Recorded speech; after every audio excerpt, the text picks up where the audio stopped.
Kasama ko ang aking buong pamilya na bumabati sa inyo na isang maligaya at mapagpalang Pasko.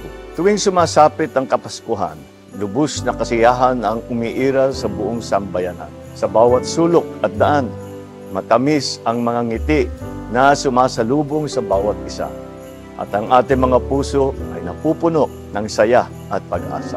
Kaya naman, sa panahong ito, ramdam na ramdam natin ang lahat ng mga biyaya at bunga ng ating pagsisikap mula sa nakaraang taon. Lagi po tayong magpasalamat sa Puong May Kapal sa lahat ng kabutihan na ipinagkaloob sa atin.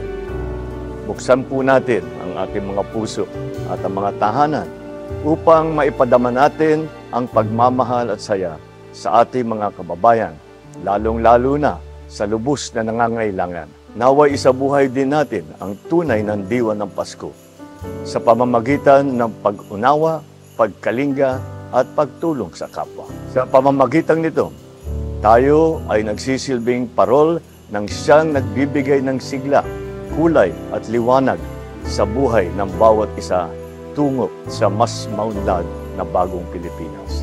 Muli, isang maligayang Pasko po sa inyong lahat.